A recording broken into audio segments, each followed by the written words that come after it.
Bon dia. Aquest és el primer vídeo del tercer bloc del curs on parlarem de repositoris remots. En aquest vídeo concretament anem a parlar sobre els diferents mètodes d'autenticació que trobem en la plataforma d'allotjament de repositoris GitHub. Aleshores, en els dos primers blocs del curs hem treballat de manera local on hem creat un repositori mitjançant Git-init i on hem anat realitzant canvis en diferents fitxers que hem anat confirmant mitjançant commits en el nostre repositori. Però aquests canvis, com he comentat, no els hem sincronitzat en cap moment en un repositori remot. En canvi, els repositoris remots són repositoris que s'allotgen normalment en un servidor o en una plataforma d'allotjament de repositoris com és GitHub. I una de les característiques principals és que ens permeten col·laborar o realitzar un treball col·laboratiu amb diferents membres d'un projecte. En aquest cas, podem tenir un repositori remot allotjat en un servidor i cada un dels desenvolupadors pot tindre el seu entorn de desenvolupament de manera local, on pot fer els seus canvis i anar sincronitzant els canvis amb el servidor. Aleshores, d'alguna manera necessitem identificar-nos o autenticar-nos amb el servidor. GitHub ens proporciona dos mètodes diferents. Fins a 2021 també permetia identificar-se mitjançant nom d'usuari i contrasenya, però això ha quedat obsolet. Ara mateix tenim dues alternatives. La primera, tokens d'accés personal, que funcionen mitjançant el protocol HTTPS i mitjançant claus SSH. També és veritat que hi ha certs entorns de desenvolupament integrats, com pugui ser, per exemple, Visual Code, que proporciona extensions per a gestionar aquesta autenticació també d'una manera més fàcil, mitjançant el navegador o altres opcions, però no sempre les tenim disponibles. Aleshores està bé conèixer aquestes dues alternatives. La primera són tokens d'accés personals. Aleshores, per il·lustrar un poc l'exemple, el que vaig a fer va ser crear-me un nou repositori a GitHub. El primer que he fet ha sigut iniciar sessió a GitHub i el que vaig a fer va ser crear-me un nou repositori, que es diga repositori privat, amb visibilitat privada. Això el que significa és que només jo tinc permisos per poder accedir a aquest repositori. Aleshores, si jo el creo, ara mateix només jo tinc accés, perquè no he afegit cap col·laborador.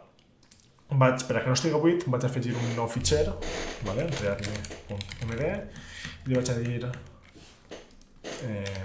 repositori privat, i aquest és un repositori privat. Vaig a fer un commit i tenim així el nostre fitxer.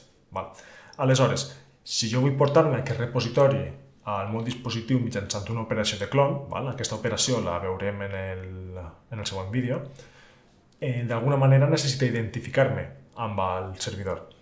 Aleshores, vaig a utilitzar el protocol HTTPS, vaig a copiar-me l'enllaç, la URL, i vaig a tractar de clonar el meu repositori. Aleshores, Git tractarà d'identificar-se. Com no ha pogut de primeres, m'apareix aquest diàleg, que en aquest cas estic a Windows i sí que està preparat, però moltes vegades segurament vos donarà un error i no podreu. Així em permet identificar-me mitjançant el navegador o mitjançant el token directament. De totes maneres, no vaig a fer ús d'aquest diàleg, vaig a tancar i em demana el meu usuari. Aquest seria el mètode d'usuari i contrasenya que ara mateix està obsolet. Per a que ho vegeu, vaig a posar el meu usuari i vaig a posar una contrasenya aleatòria.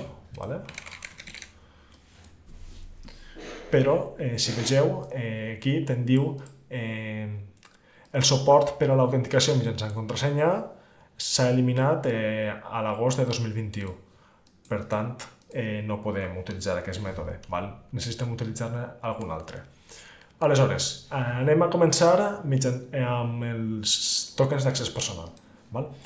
Per a crear-nos un token d'accés personal, el que hem de fer és vindre al nostre perfil, a preferències, així està settings, vindre així a baix a developer settings i així tenim la pestanya amb codis d'accés personal, que tenim de dos tipus, els clàssics i els fine-grained, que són un pelín més nous. Aleshores, anem a començar per els clàssics. Vaig eliminar aquest, que és una prova que estava fent anteriorment, l'elimine, i anem a tornar-lo a generar. Anem a generar un nou token, que serà clàssic, que es diga test cursekit.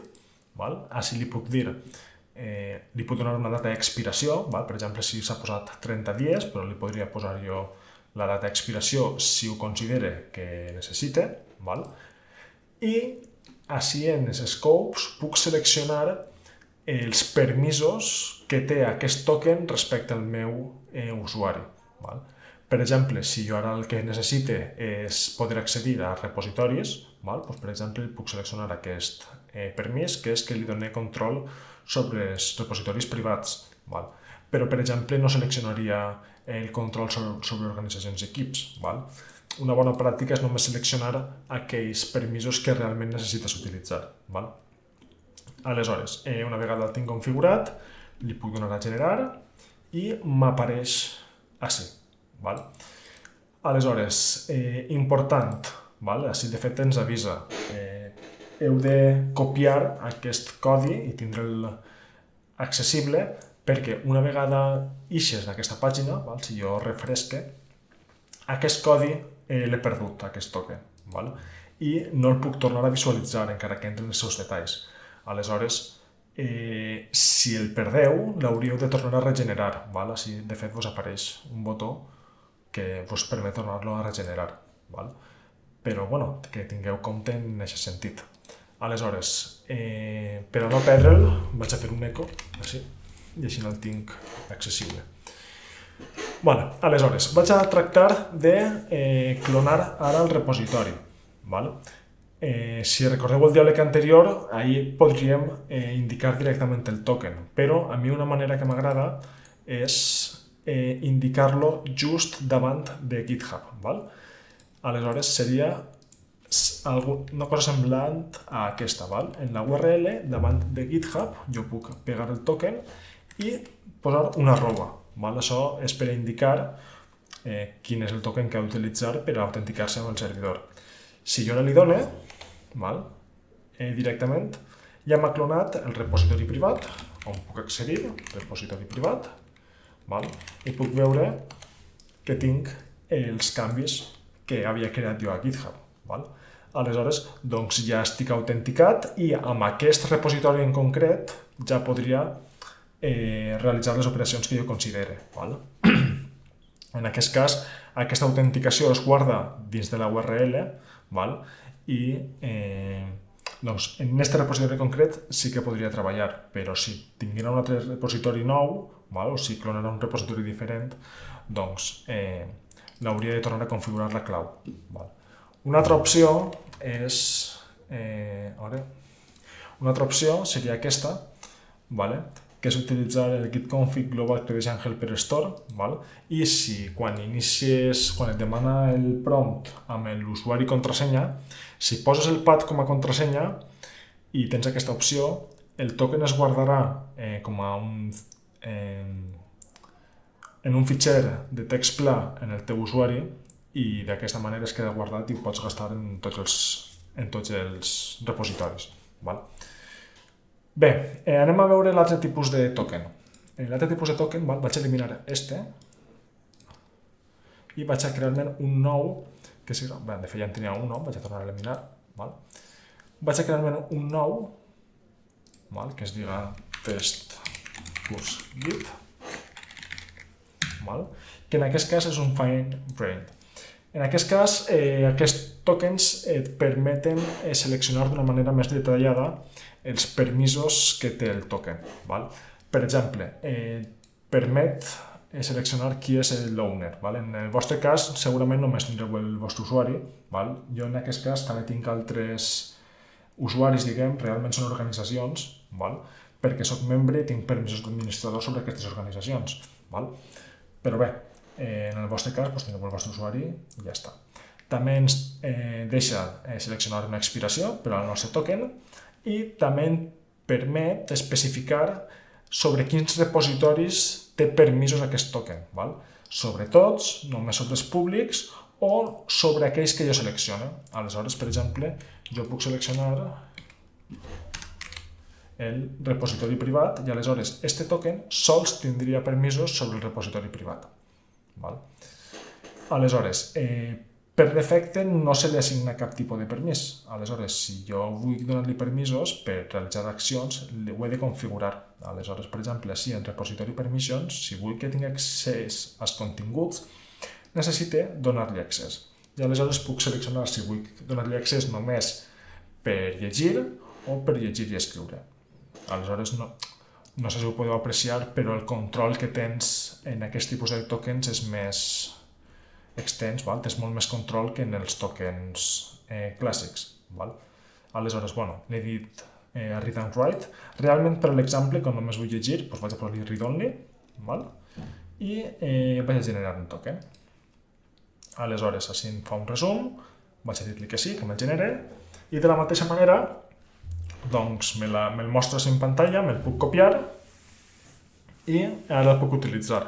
Vaig a eliminar aquest repositori que havia clonat, rf repositori privat, i vaig a tornar-lo a clonar. En aquest cas, en comptes d'utilitzar el token anterior, vaig a utilitzar el fine grain que m'acaba de crear. I de la mateixa manera, ara l'ha tornat a crear i puc tornar a accedir als continguts. Bé, doncs això serien els Personal Access Tokens. Vaig a eliminar-los i per últim anem a veure l'altre mètode, que és mitjançant clau SSH. Jo personalment aquest és el mètode d'autenticació, és el meu preferit i és el que vos recomano. Per una raó principal, que és jo puc configurar la meva clau SSH en el meu dispositiu i aleshores puc utilitzar aquest mètode d'autenticació en qualsevol repositori que jo en cree. No necessita recordar el token i també no està en el meu dispositiu com a text pla. O inclús podria tindre aquesta clau SSH en un pendrive i portar-me'l i tindré jo accés des d'aquesta clau i no anar depenent d'un token que no sé molt bé on està guardat. Aleshores, per a treballar en les claus SSH, primer el que hem de fer és generar-lo localment. Això ho podem fer mitjançant l'ordre SSH keygen, així ho podem provar, que sí que la tenim instal·lada i la podem utilitzar, però també Git, quan el vam instal·lar, ens proporciona un programa que és Git GUI, que des d'aquest programeta també podem vindre a Help, Show, SSH Key, i així la podem generar. No sé si ho vegeu ara mateixa, no tenim cap, però bé, jo li puc donar a generar, em demana si li vull indicar-li una contrasenya per a la meva clau, jo no vaig a indicar-ne cap, i aleshores s'ha generat. I aquesta és la clau pública que en aquest cas jo puc copiar-me i la puc afegir al meu compte de GitHub. Vaig a comprovar que hagi eliminat els tokens, sí? I ara també el mateix, des de les preferències del meu perfil, així tinc un apartat que és SSH and GPG keys. I des d'ací puc afegir una nova clau. Aleshores, així puc pegar Ui, s'ha pegat el token. A veure, copi. No ho està copiant bé. A veure. Ui. Disculpeu.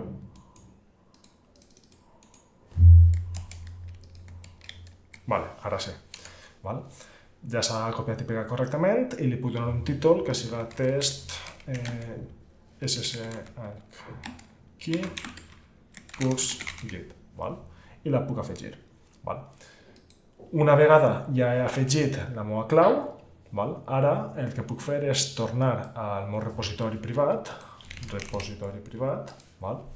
I a l'hora de clonar-lo, en compte d'utilitzar la URL HTTPS, puc utilitzar la SSH. I aleshores, com jo ja he configurat el meu compte, val? Ara el mateix vaig eliminar-lo així per a tornar-lo a crear, -rf repositori privat. Ara ja podria clonar-lo mitjançant la URL SSH i directament, al principi em demana si vull confiar en GitHub, li dono que sí, això només ho he de fer la primera vegada, i una vegada ja confia en ell, ja veig que s'ha clonat correctament i puc tornar a accedir als continguts. Com he comentat, jo preferisc aquesta opció perquè fas la configuració en el teu dispositiu i ja ho tens per a sempre o fins que no elimines la clau o el que siga, i és molt còmode en aquest cas. I res, doncs en aquest vídeo, l'objectiu d'aquest vídeo era mostrar-vos com podeu autenticar-vos amb GitHub, i en el següent vídeo anem a veure ja les diferents operacions que podem fer per a sincronitzar els canvis mitjançant d'un repositori local a repositoris remots. Vinga, el vegem en el següent vídeo.